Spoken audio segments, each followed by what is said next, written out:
현재 임기를 얼마 남겨놓지 않은 문재인 대통령이 이 나라의 앞날을 생각하고 국민을 생각하는 그 본래의 마음은 무엇일까요? 현재 대선이 얼마 남지 않았는데 대권 주자들의 본래 마음, 이 본심은 대체 무엇일까요? 나라를 얼마나 사랑하며 국민을 얼마나 존중할까요? 대선 주자들이 개발이니 복지니 하는 그런 미명으로 대중들을 향해서 핑크빛 미래를 장담하지만 정작 자기는 이 일을 위해서 어떻게 희생하겠다는 것일까요? 이 후보들의 본심을 모르는 유권자들은 혼란스러울 수밖에 없는 것이 오늘의 현실입니다. 공산주의의 창시자이며 이론가 마르크스는 사람이 주인인 사회를 꿈꾸었던 사상가입니다. 독일 통계학자이며 사회주의자인 엥겔스는 마르크스의 이 문제의식을 구체화시킨 사람입니다. 레닌은 러시아 공산당을 창설하며 혁명을 지도했고 소련 최초의 국가원수가 된 사람입니다. 이들은 다 토마스 캄파넬라가 쓴 책 태양의 도시에 큰 영향을 받았습니다. 토마스 캄파넬라는 르네상스 시대의 이탈리아 철학자이자 공산주의자입니다. 태양의 도시의 당대 사회의 도시, 그리고 농촌, 그리고 빈민층, 하층 지식인들의 그 분노와 그 좌절, 그리고 그 책에는 희망이 투영되어 있습니다. 여기서 사회 불평등의 원천인 사유재산 제도가 폐지되며 생산물을 필요에 따라서 분배가 이루어집니다. 이후에 공산주의자들은 초기 기독교의 활동을 염두에 두고 기독교 정신과는 전혀 다른 분배 법칙으로 인민에 의한 복지 이상량을 선전했습니다. 그러나 그들은 본래 공산주의의 이론과는 달리 국민을 강제로 폭력을 사용하는 독재자들이 되었습니다. 킬링필드의 주역이었던 캄보디아의 폴포트, 독일의 히틀러, 이상사회를 꿈꾸었던 레닌, 저들이 바라던 이상사회 건설의 기치 아래서 무참히 모든 것들이 좌절되고 말았습니다. 이라크의 후세인, 리비아의 카다피 등 세계 도처에는 음흉하고 흉악한 독재자들은 자기 희생 대신에 대중의 희생을 강요하였습니다. 자기 뜻을 이루려고, 자기 목표를 이루려고 백성들의 희생을 권력으로 강제한 것이죠. 그리고 그것이 공동체를 위한 것이라고, 그것이 국가를 위한 것이라고, 그것이 국민을 위한 것이라고 주장을 합니다. 그러나 진정한 지도자는 국민을 위해서 희생하고 국민을 위해서 헌신하는 사람이어야 합니다. 앞으로 어떤 대선주자가 대통령이 될까요? 희생과 헌신의 마음이 있는 지도자가 선출되도록 여러분, 우리 모두 기도합시다. 지금은 코로나 백신 패스만 아니라, 백신 패스 문제만 아니라 대선을 앞두고 모든 것이 요동치고 혼란스럽기만 합니다. 포르투갈 최대의 항구 도시이자 수도인 리스본은 포르투갈어로 리스보아라고 불립니다. 항구 도시의 해안이 끝나는 곳에 큰 바위 하나가 있는데 이 바위에 다음과 같은 말이 쓰여져 있었습니다. 여기가 끝입니다. 여기가 끝입니다. 이 너머에는 아무것도 없습니다. 그러나 1492년에 한 사나이가 이 항구에서 자그마한 배에 오르면서 함께한 사람들에게 이렇게 외쳤습니다. 이 바위에 새겨진 글은 사실이 아닙니다. 사실이 아닙니다. 여기가 끝이 아닙니다. 이 너머에는 위대한 희망의 세계가 있습니다.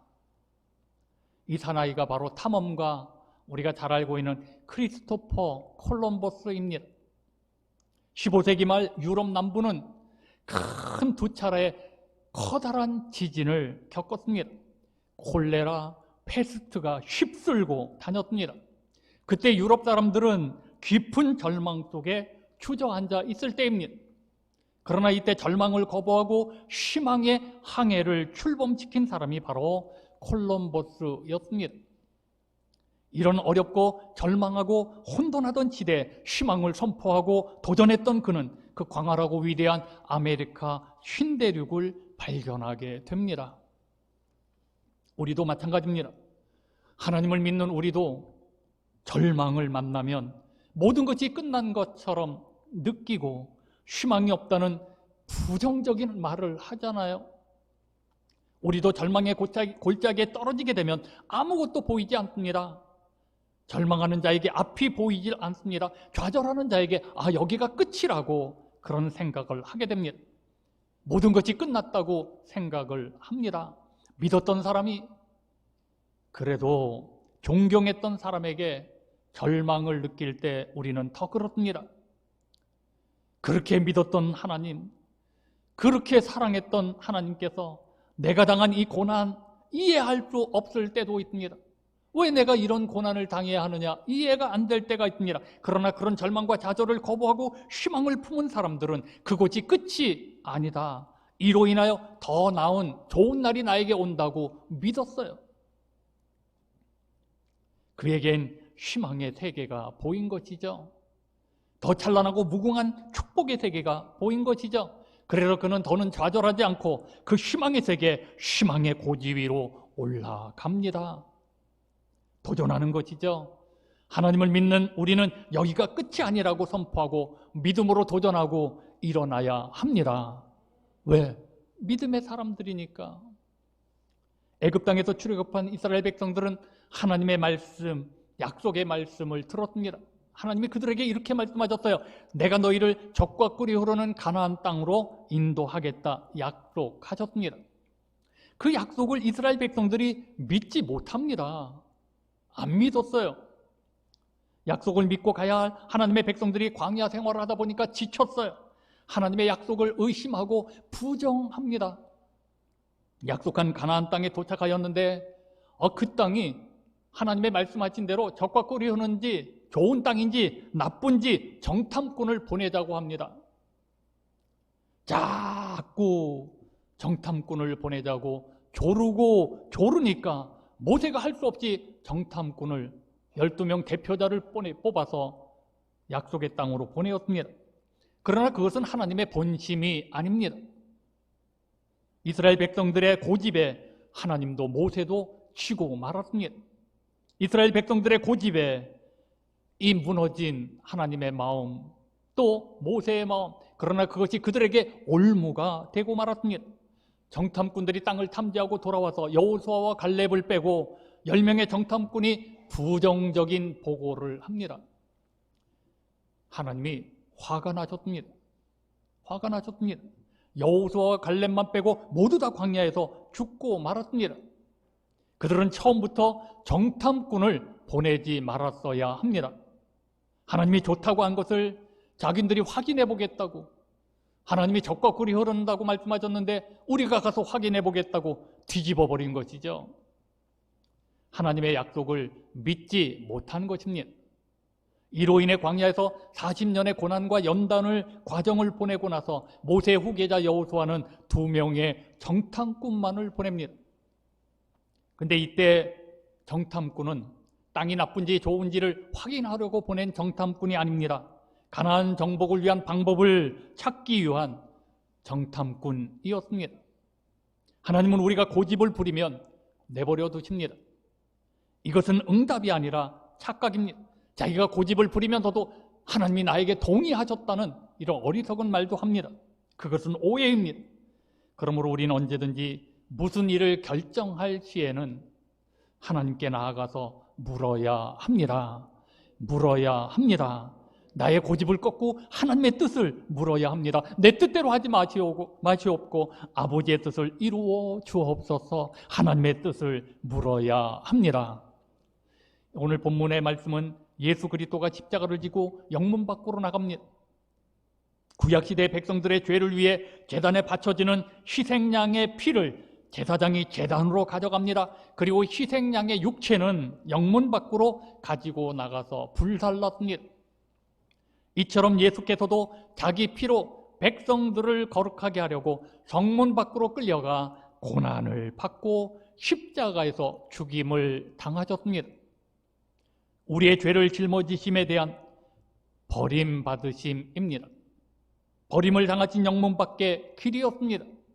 우리는 예수를 믿고 예수를 따르는 제자들입니다. 그렇다면 우리도 예수를 따라 그에게로, 예수에게로 나아가야 합니다. 오늘 본문을 통해서 여러분들과 함께 은혜를 받고자 합니다. 그 첫째는 우리에게 제단이 있습니다. 본문 10절입니다. 우리에게 제단이 있는데 장막에서 섬기는 자들은 그 제단에서 먹을 고난이 없나니. 예수를 믿는 우리에게 제단이 있다. 제단이 있다. 구약의 제사나 성소의 제단이 아닌 하나님께 나아가는 다른 제단이 있다는 것입니다. 구약의 제사와 제사 직분이 의미하는 모든 것을 성취한 제단을 말하는 것입니다. 우리 그리스도인의 제단은 예수께서 십자가로 열어놓으신 하나님께 나아가는 새로운 제단입니다. 구약의 제단과는 다릅니다. 구약 시대에는 장막에서 동물 제사를 드림으로 죄인이 하나님께 나아갈 수 있었습니다. 장막에서 섬기는 자들은 대제사장, 구약의 제사장들을 말합니다. 이제 이들은 더는 우리에게 있는 제단에서 먹을 고난이 없다, 먹을 고난이 없다고 말씀하고 있습니다. 이제는 예수 그리스도가 죄인인 인간이 하나님께 나아가는 제단, 하나님께 나아갈 수 있는 제단이 되었다는 것입니다. 구약시대는 죄인인 인간이 희생 제물을 가지고 제단으로 나아가야 살 수 있었습니다. 죄 용서함을 받을 수 있었습니다. 하나님을 만날 수 있었습니다. 신약시대에는 하나님께 나아가는 길이 바로 예수 그리스도라는 것입니다. 예수님이 우리의 제단입니다. 구약시대는 제사를 통해서 하나님을 만나고 하나님을 예배하고 하나님을 경외하며 복을 받았습니다. 그래서 많은 제사가 의무적으로 항상 드렸습니다. 계속 용서를 받아야 할 죄인들, 그 죄 때문에 끝없는 속죄 제사가 이루어졌습니다. 하나님 앞에서 전 생명을 헌신할 것을 나타내는 번제, 그리고 봉사와 충성을 다짐하는 소제를 드렸습니다. 제사를 통해서 죄사함을 받고 하나님을 만나는 은혜를 입었습니다. 제사를 통하여 하나님을 기쁘시게 합니다. 구약의 제사는 흠없는 동물의 피로 하나님이 기뻐하시는 제사를 드렸습니다. 신약에 와서는 동물을 제물로 바치는 제사를 드릴 필요가 없습니다. 예수께서 십자가상에서 단번에 흘린 보혈로 이 문제를 완성하셨기 때문입니다. 그러므로 다시는 양이나 소를 잡아 드리는 속죄 제사를 드리지 않습니다. 구약의 제사법을 보면 죄를 위한 짐승의 피를 제사장이 가지고 성소에 들어가는 것은 대속죄일에 드리는 속죄 제사를 말합니다. 구약의 속죄일에 속죄 제물의 피는 성소로 가져가 속죄하고 나머지는 진 밖으로 내다가 다 불살랐습니다. 11절입니다. 이는 죄를 위한 짐승의 피는 대제사장이 가지고 성소에 들어가고 그 육체는 영문 밖에서 불사람이라. 이처럼 예수도 자기 자신의 피로서 백성을 거룩하게 하려고 성문 밖에서 고난을 받으셨다는 것입니다. 예수께서 구약의 대속죄일에 희생당한 속죄 제물처럼 우리를 거룩하게 하려고 희생 제물이 되셨다는 것입니다. 그래서 이제는 구약의 제단이 아닙니다. 예수 그리스도가 우리의 제단이 되었기에 이제는 그리스도를 통하여 하나님께 나아가는 것이죠. 바로 이러한 이유로 예수가 우리의 제단이 되었다는 것입니다. 우리의 제단이신 예수에게 나아가야 우리의 죄를 사함을 받고 하나님을 만날 수 있게 되었습니다. 예수 앞에 나와야, 예수를 붙잡아야 우리의 살 길이 열린다는 것입니다. 예수 믿는 사람들의 모임이 에클레시아, 바로 교회입니다. 우리가 교회에 나오는 것은 바로 예수 앞에 모이는 것이며 또 이것이 오늘날 기독교 예배라는 것입니다. 둘째는 예수께서 성문 밖에서 고난을 받으셨습니다. 본문 12절입니다. 그러므로 예수도 자기 피로써 백성을 거룩하게 하려고 성문 밖에서 고난을 받으셨느니라. 유대인들은 이 세상에서 가장 깨끗한 곳이 성전, 거룩한 곳이 성전이라고 생각을 합니다. 반면에 유대인들은 예루살렘 성밖, 즉 진영 밖, 그곳은 더럽고 부정한 곳이라고 생각을 했습니다. 성문 밖은 다른 곳이 아닙니다. 세상입니다. 사람들이 뒹굴고 먹고 마시고 싸우고 다투는 곳입니다. 이 성문 밖으로 나갔다는 것은 세상으로 나아갔다는 그런 뜻입니다. 그리고 그곳에서 예수는 고난을 받으셨습니다. 예수님은 십자가를 지시고 예루살렘 성 밖으로 나가셔서 골고다라는 곳에서 십자가에서 못 박혀 죽었습니다. 예수 그리스도는 자기 피로써 자기 백성을 거룩하게 하려고 자기 자신이 희생 제물이 되신 것이죠. 자기 피로써 우리를 거룩하게 하기 위함입니다. 예수는 성전 안에 계신 것이 당연하다고 생각을 합니다. 하지만 예수님은 성전 안에 있기를 거절합니다. 성전 밖으로 나갑니다. 죄악으로 가득한 세상으로 들어갑니다. 이렇게 죄악으로 가득한 이 땅에 메시아로 오신 예수를 사람들은 죄인 취급을 합니다. 살인자보다 더 흉악범 취급을 합니다. 재판도 필요 없는 극악무도한 죄인으로 다룹니다.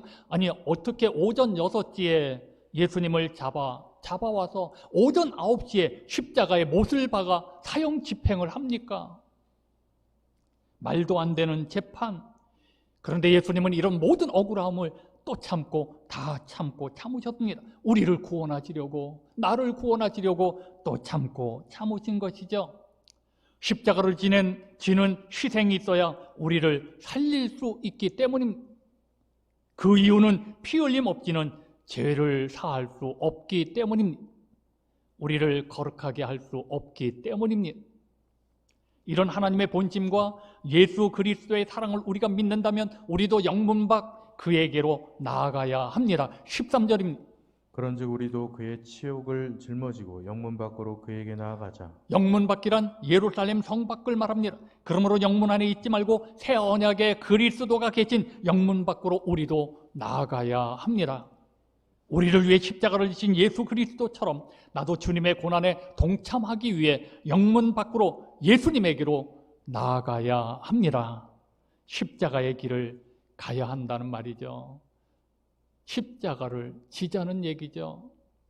오늘도 마찬가지입니다. 성도들은 마치 예전에 제사장들, 대제사장이나 높은 사람들처럼 성소에만 관심을 가질 수 있습니다.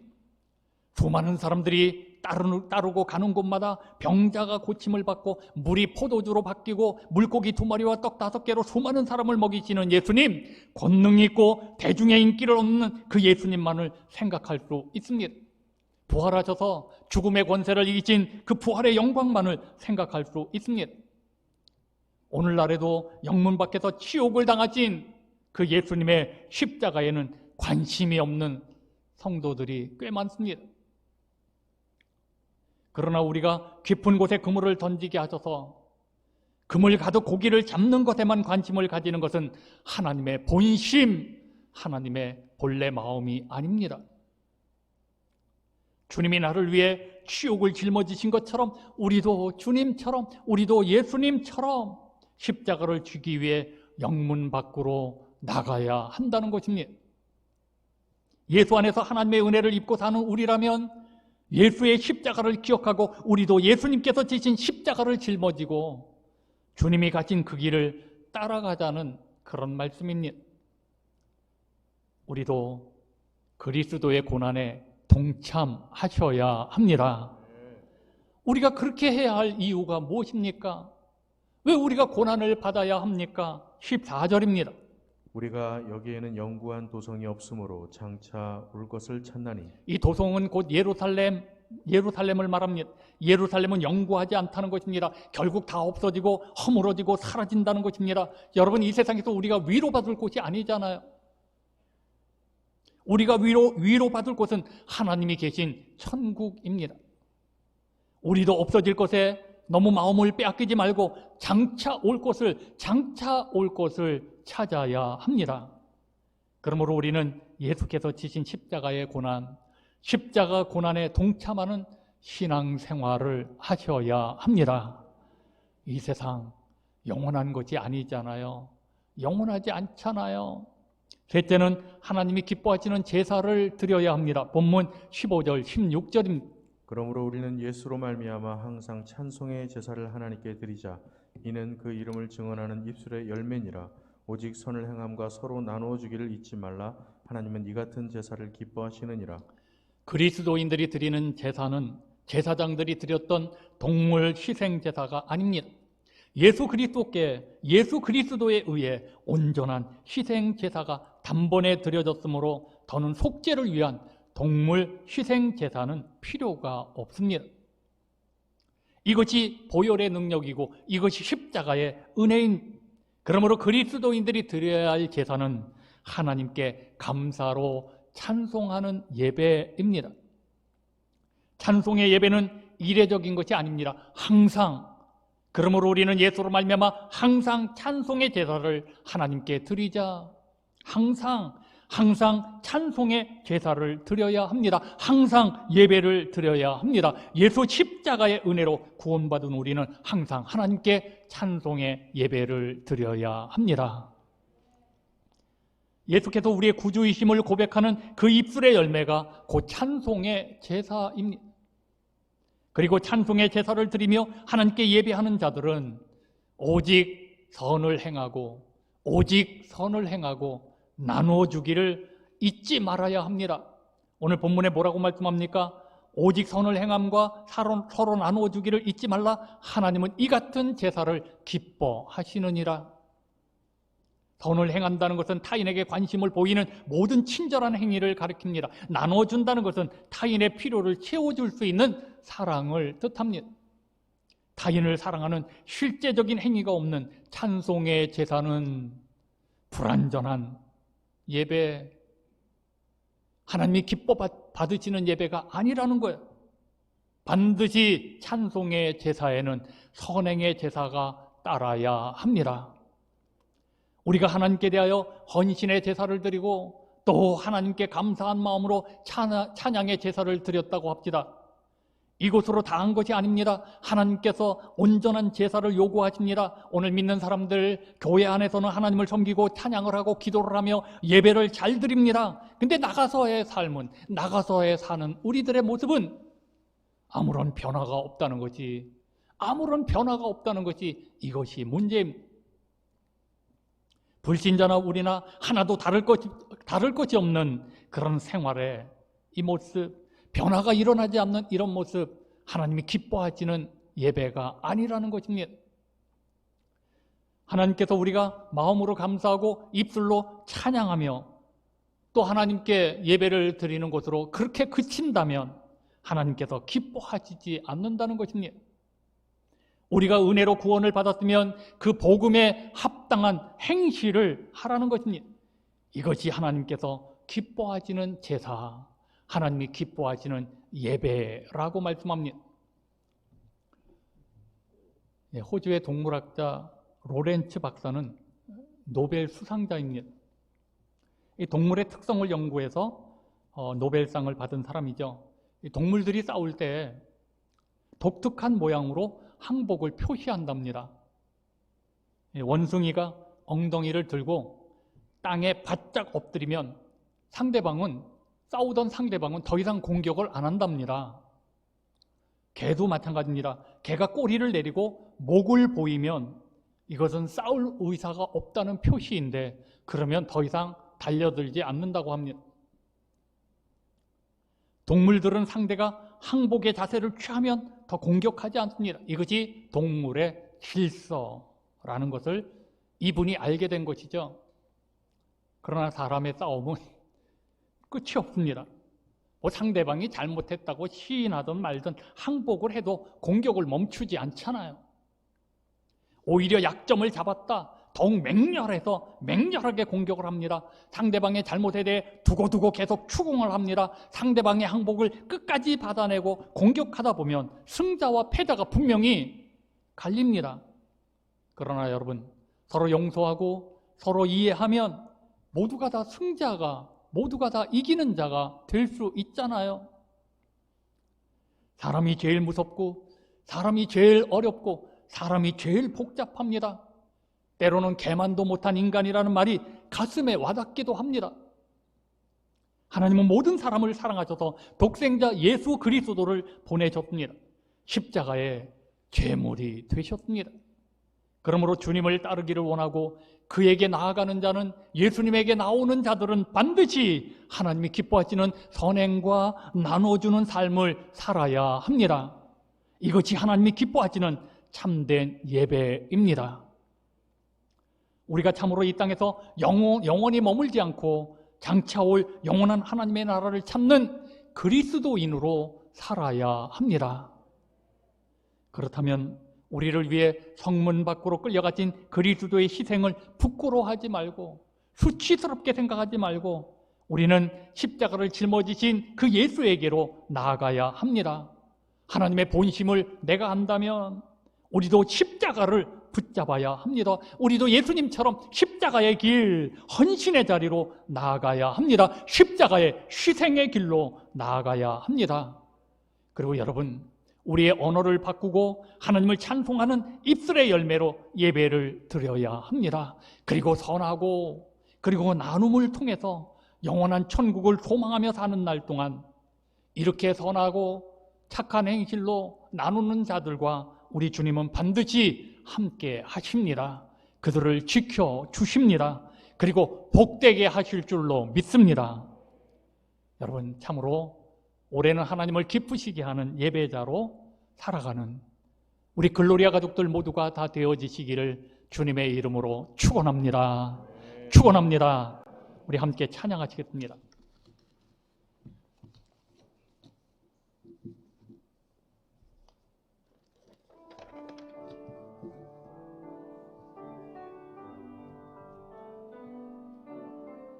내가 먼저 손 내밀지 못하고, 내가 먼저 용서하지 못하고, 내가 먼저 용서하지 못하고, 내가 먼저 웃음 주지 못하고, 내가 먼저 웃음 주지 못하고, 이렇게 머뭇거리고 있네.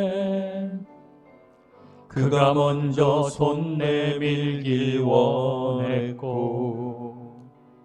그가 먼저 용서하길 원했고, 그가 먼저 웃음 주길 원했네. 나는 어찌 된 사람인가? 오, 간교한 나의 입술이여, 오, 옹졸한 나의 마음이여, 왜 나의 입은 사랑을 말하면서, 왜 나의 마음은 화해를 말하면서, 왜 내가 먼저 져줄 수는 없는가? 왜 내가 먼저 손해볼 수 없는가?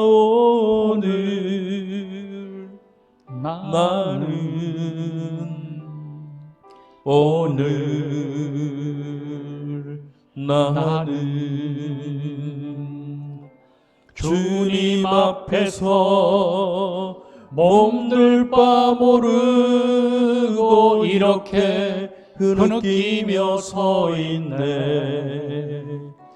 어찌할 수 없는 이 마음 주님께 맡긴 채로, 왜 나의 입은 사랑을 말하면서, 왜 나의 입은 사랑을 말하면서, 왜 나의 마음은 화해를 말하면서, 왜 내가 먼저 져줄 수는 없는가?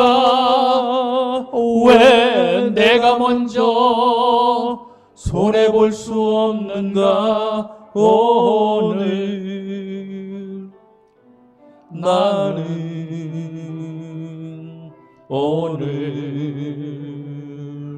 나는 주님 앞에서 몸둘 바 모르고 이렇게 흐느끼며 서 있네. 어찌할 수 없는 이 마음 주님께 맡긴 채로. 오늘 이 시간 우리 함께 결단의 기도합시다. 여러분, 우리 예수님은 나를 살리려고 희생하셨잖아요. 나를 사랑하시기에 내 죄를 다 짊어지시고 십자가에서 죽으시잖아요. 그 하나님의 사랑과 그 하나님의 마음을 우리가 안다면 우리는 예수 십자가, 예수에게, 그에게로 나아가야죠. 예수님을 붙잡고 살아야 주님 앞에 나아가 예수님이 나를 위해서 십자가를 지신 것처럼 우리도 헌신의 자리로, 우리도 희생의 자리로, 우리도 용서의 자리로 나아가야죠. 왜 그러지 못하고 살까요? 자존심이 뭔데? 내 고집이 뭔데? 이 땅의 모든 것들이 다 무너지고 허물어질 터인데 우리 장차 올 나라를 바라보는 사람들이잖아요. 다시 오실 예수님을 기다리는 사람들이잖아요. 하나님이 기뻐하시는 예배자가 되어야 하잖아요. 우리가 이렇게 하나님 앞에 바른 예배를 드리면 이 나라를 살립니다. 교회를 일으켜 세웁니다. 가정이 일어납니다. 내 영혼이 잘 되어집니다. 여러분, 우리 하나님이 기뻐하시는 예배를 드리는 한 해가 되셔야 합니다. 오늘 시간 결단에 기도합니다. 주여 한번 부르짖고 통성으로 기도합니다. 주여. 아버지 전능하신 여호와 하나님, 오늘도 이처럼 저희들이 머리를 숙였습니다. 주님 앞에 나와 부끄러운 모습으로 예배를 드립니다. 참으로 내가 하나님을 기쁘시게 하는 예배자인가를 돌아보게 하여 주옵소서. 하나님, 말로는 예수쟁이고 말로는 내가 목사고 장로고 권사고 집사인데 내 삶은 엉망이었던 우리의 모든 죄를 용서하여 주옵시고 이제는 하나님을 찬양하며 예배자로 살면서 주님의 십자가를 붙들고 예수에게로 나아가 이 땅에서 빛과 소금의 역할을 감당하며 아버지 주님의 헌신자로 섬기는 자로 살아갈 수 있는, 그리고 선을 행하며 그리고 하나님 나눠줄 수 있는 그런 거룩한 마음을 품고 살아가는 우리 모두가 되어져 이 나라를 새롭게 하고 가정을 새롭게 하고 교회를 살리며 아버지 주님의 우리 안에 하나님이 함께 하심으로 하나님의 영광을 위해서 살아갈 수 있는 저희들 모두가 되게 하여 주옵소서. 이 시간 주님 함께 하여 주옵소서.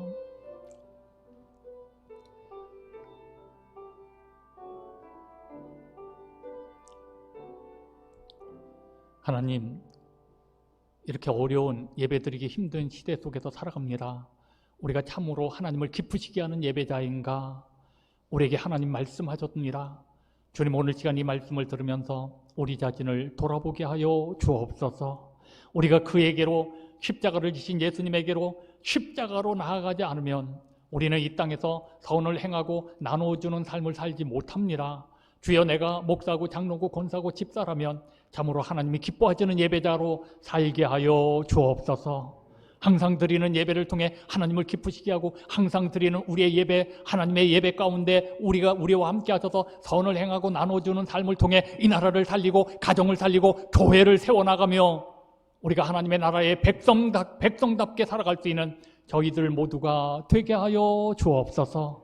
하나님, 이렇게 참된 예배를 드리는 자들과 함께 하실 줄로 믿습니다. 올해도 지켜주실 줄로 믿습니다. 부족하지 않도록 넘치도록 채워주실 줄로 믿습니다. 우리도 십자가 그 앞으로 그에게, 예수님에게 나아가는 복된 한 해가 되게 하여 주옵소서. 감사드리며 예수님의 이름으로 간절히 기도드리옵나이다. 아멘.